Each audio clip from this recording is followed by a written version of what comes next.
dihina-hina, dihujat oleh buzzer-buzzer. Ini kita lihat habisnya ada buzzer apa enggak nih? Wah, gara-gara buruh naik gaji, perusahaan tutup, pala lo. Kita percaya Bapak Presiden Prabowo akan mencabut itu, karena beliau mengatakan anti neoliberalisme. Kita tunggu. Tapi kita agak ngeri.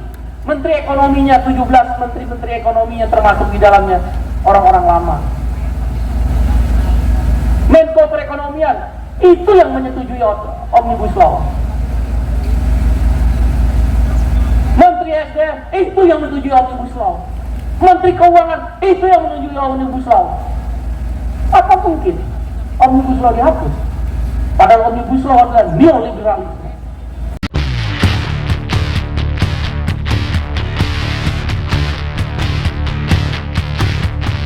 Swastiastu, nama budaya, salam kebajikan, sesuai doa dan salam agama kita masing-masing.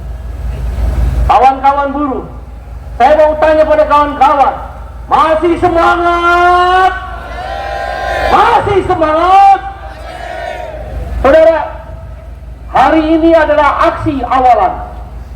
Hari ini adalah aksi untuk menyampaikan pandangan kita pertama di tengah pemerintahan yang baru dipimpin oleh Presiden Republik Indonesia Bapak Jenderal Prabowo Subianto. Partai Buruh, Serikat Buruh, Buruh Indonesia telah menyatakan 18 September bulan lalu mendukung pemerintahan Bapak Jenderal Prabowo Subianto dengan 6 harapan. Yang pertama, cabut Omnibus Law, Undang-Undang Cipta Kerja. 2, upah layak. 3, hapus outsourcing. 4, reforma agraria dan kedaulatan pangan anti impor. 5, angkat badan tenaga honorer sebagai PNS atau ASN. Dan yang keenam adalah gratis uang pendidikan atau kuliah gratis sampai perguruan tinggi. Jadi kita datang hari ini justru ingin menegaskan dukungan kita kepada pemerintah.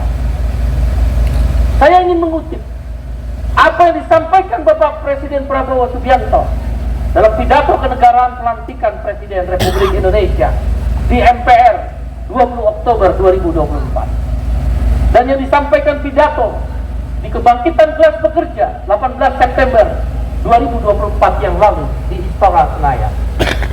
Yang pertama, beliau mengatakan sebagai sikap kepemimpinannya yang kuat membantu yang lemah, yang kaya membantu yang miskin, yang lemah bersatu, yang miskin bersatu.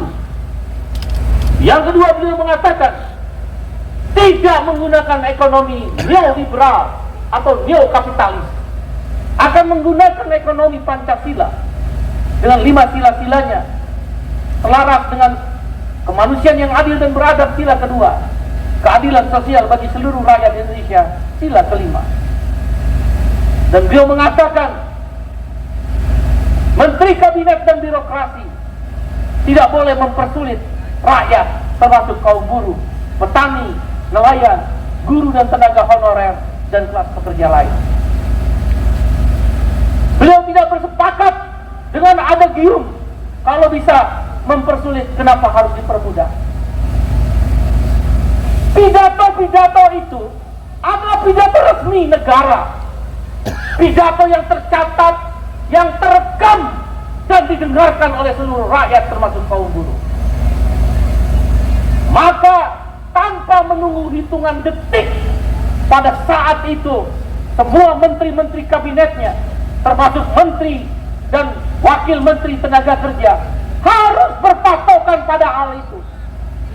Bukan ekonomi neoliberal, tapi ekonomi Pancasila yang kuat membantu yang miskin, yang lemah. Yang lemah bersatu. Buruh adalah lemah, petani lemah, kelas pekerja lemah, bersatu. Oleh karena itu saudara, kita datang ke sini justru mempertegas apa yang disampaikan dalam pidato kenegaraan, tercatat dan terekam, didengar oleh seluruh rakyat. Bahkan kita mendukung pertumbuhan ekonomi 8% yang selama ini 10 tahun terakhir hanya berkutat di 5 sampai 5,2%. Bapak Presiden Prabowo mencanangkan pertumbuhan ekonomi 8%. Pertumbuhan ekonomi 8% secara data yang tersaji oleh BPS dan kementerian, penyumbang 54% dari pertumbuhan ekonomi itu adalah konsumsi. Bung Iqbal, pertumbuhan ekonomi itu gimana? Kira-kira kayak kita pertumbuhan gaji. Misal, gaji kita tahun ini 1 juta. Terus tahun depan gaji kita 1.500.000. Maka gaji kita tumbuh 500.000. 1,5 juta dikurang 1 juta. Artinya naik. Nah, ekonomi tumbuh, itu juga naik ekonominya. Salah satu pertumbuhan ekonomi yang disumbang oleh negara ini, di negara ini adalah konsumsi. Konsumsi itu rakyat, kamu, saya, masyarakat, orang yang ada di pelosok-pelosok negeri ini. Itu konsumsi namanya. Apa itu konsumsi, Bung Iqbal? Beli cabai, beli beras, beli motor, kredit, nggak mungkin lo. Beli cash, muka lu buka kredit semua. Coba periksa dompet masing-masing, paling 50.000, tinggal 20.000.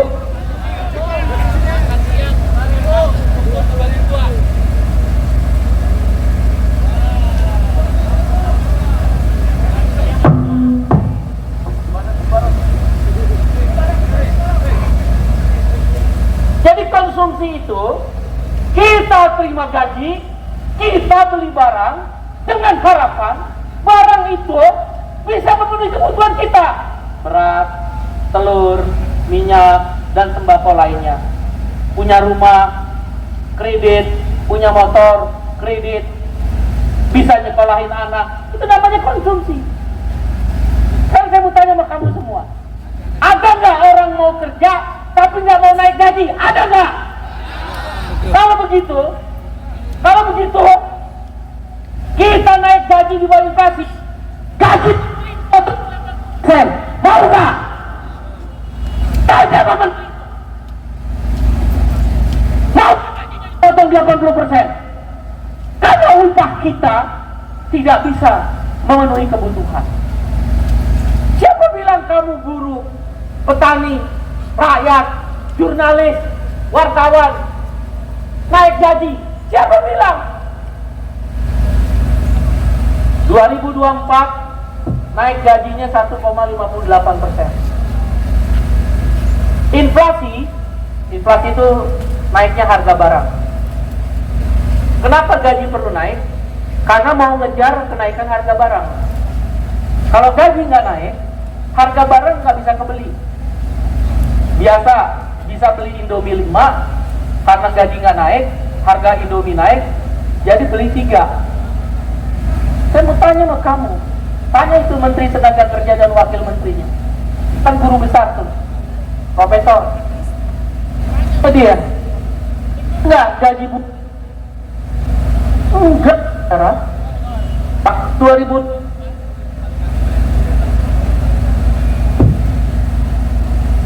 tahun 2 harga itu naik 2,4%, 2,8%. Gaji naiknya 1,58%.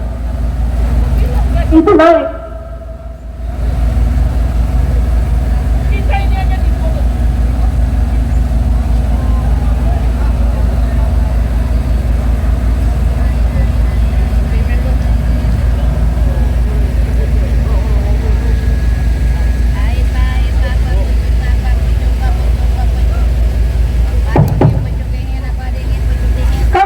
Selama ini kita tuh hanya dibodoh. Kita bodoh. Dia hanya berpikir tentang elit. Saya mau tanya sama kamu, yang nggak jadi menteri sekarang tetap kaya atau miskin? Nih kita lihat nih, banyak relawan-relawan jadi wakil menteri. Cek lagi kekayaan dia. Tapi kita naik harga barang 2,8% inflasi. Naik gaji 1,58%. Nambah. Siapa bilang gaji naik? Memang kita orang bodoh. Kita dihina-hina, dihujat oleh buzzer-buzzer. Ini kita lihat habisnya ada buzzer atau enggak nih? Wah, gara-gara buruh naik gaji, perusahaan tutup, pala lo. Iya. Kita nggak naik gaji aja kemarin, tetap tutup kok. Lo aja makan duit dari buzzer-buzzer neraka itu. Lo makan uang pajak yang kita bayar, dibayar buzzer untuk menghajar keperjuangan kaum buruh. Kita kan naik gaji 3 tahun, 2019, 2020, 2021. Nggak naik gaji, PHK. 2021, 2022, dan 2023 naik gaji di bawah ini 1,58%. PHK. Katanya undang-undang cipta kerja akan menciptakan pekerjaan, tidak ada PHK. Bohong.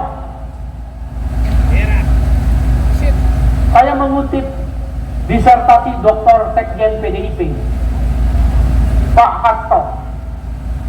Dia ada 3 kategori di mana negara membodoh-bodohi rakyat dengan kebijakannya. Kalau saya catat, untuk supaya rakyat itu kelihatan bodoh, dibohongin terus. Kalau kebohongannya ketahuan, bikin lagi kebohongan yang besar. Hari ini Undang-Undang Cipta Kerja terbukti tidak mencegah PHK. Hari ini terbukti upah kita nombok, bukan naik. Kamu yang ada di pabrik-pabrik jangan tahu. Bung Iqbal, kita udah naik upah 3%. Nombok! Kok naik upah? Upah naik itu kalau bisa melampaui harga barang. Paling gampang Bung Iqbal, upah layak apa? Nabung. Saya mau tanya sama kamu, punya tabungan apa enggak? Siapa yang punya tabungan? Jangan juga utang dan pinjol di mana-mana. Udah pinjol main judi online lagi. Oleh karena itu, saudara kita datang hari ini meminta kenaikan upah minimum 2025 sebesar 8% sampai 10%. Hitungannya dari mana Bung Iqbal? Inflasi 2,5%, pertumbuhan ekonomi 5,1%, 7,6%. Tahun lalu kita nombok 1,3%. Jadi kira-kira 8,9%. Jadi antara 8 sampai 10%. Apa yang kita minta berlebihan? Jadi saya minta, kita ingin mengembalikan daya beli. Kita meminta cabut Omnibus Law, hapus outsourcing. Outsourcing itu neoliberalisme, bukan ekonomi Pancasila. Jadi kalau outsourcing tidak dihapus di pemerintahan yang baru, berarti antara tindakan dan ucapan berbeda. Omnibus Law membenarkan outsourcing seumur hidup, bahkan menempatkan negara sebagai agen outsourcing. Ini boleh outsourcing, ini tidak boleh outsourcing. Itu negara. Itu neoliberalisme. Kita percaya Bapak Presiden Prabowo akan mencabut itu, karena beliau mengatakan anti neoliberalisme. Kita tunggu. Tapi kita agak ngeri. Menteri ekonominya 17 menteri ekonominya termasuk di dalamnya orang-orang lama. Menko Perekonomian itu yang menyetujui Omnibus Law. Menteri SDM itu yang menyetujui Omnibus Law. Menteri Keuangan itu yang menyetujui Omnibus Law. Apa mungkin Omnibus Law dihapus? Padahal Omnibus Law adalah neoliberalisme, outsourcing seumur hidup, karyawan kontrak tanpa periode seumur hidup, upah murah. tanah petani dirampas, impor merajalela. Itu neoliberalisme. Kita yakin dan kita mendukung makanya dengan 6 harapan Bapak Presiden Prabowo Subianto. Bila mana ini tidak didengar, hanya satu yang saya perintahkan pada kamu-kamu. Kamu punya keberanian atau tidak? Siap mogok nasional? Di belakang. Siap? Angkat tanganmu. Ayo. Ayo. Siap mogok nasional? Kalau saya bilang siap berjuang, Anda bilang, saya bilang gini, kalau saya bilang naikkan upah 10%, Anda bilang mogok nasional. Kalau saya bilang cabut Omnibus Law, Anda bilang mogok nasional, mogok nasional. Kita coba naikkan upah 8-10%, cabut Omnibus Law, 11 sampai 12 November dan atau 25 sampai 26 November kosongin pabrik, stop produksi, keluar ke luar halaman pabrik, kumpul, nanti dipimpin oleh pimpinan cabang. Berani nggak? Nggak dengar, berani nggak? Resmi dikeluarkan, bukan partai buruh. Partai buruh nggak boleh mengorganisir pemogokan, tapi serikat buruh, KSPI, KSPI AGN, KPBI, KSBI Sidarta, SPN, TSK, SSPMI, SSPKET, SBPI, Parkes, PPMI, KSPI, Pariwisata, ISI. Kita akan mengorganisir kawan-kawan KPBI buruh pelabuhan. Kalau saya nggak salah SPMI ada buruh pelabuhan. Kita suruh berhenti, jangan angkut siapa yang mau ngangkut barang? Itulah kekuatan buruh. Jangan nutup pintu pelabuhan, biarin aja. Tapi barang jangan ada yang ngangkut. Di Australia, di Prancis, di Jerman Barat, Bonn, itu di Hamburg, maksud saya di Hamburg, Bonn, di Jerman Barat, Hamburg. Itu yang paling kuat itu buruh pelabuhan. Caranya gimana Bung Iqbal? Diinstruksiin oleh serikat buruhnya, jangan ngangkut barang. Selesai. Siapa mau ngangkut barang? Siapa yang pakai keren-keren itu? Itulah kekuatan buruh. Kita resmi mengorganisir mogok nasional 5 juta buruh. Naikkan upah 8%, 10%. Cabut.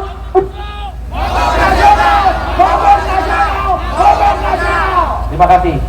Terima kasih kamu telah hadir. Selamat berjuang. Justru kita mendukung Bapak Subianto dengan harapan naikin upah 8-10% adalah harapan yang kedua, upah layak. Cabut omnibus, kurang-kurangnya klaster ketenagakerjaan dan perlindungan petani adalah harapan yang pertama. Hapus outsourcing adalah harapan yang ketiga. Jadi kita datang mendukung Bapak Presiden Prabowo Subianto dan Wamenaker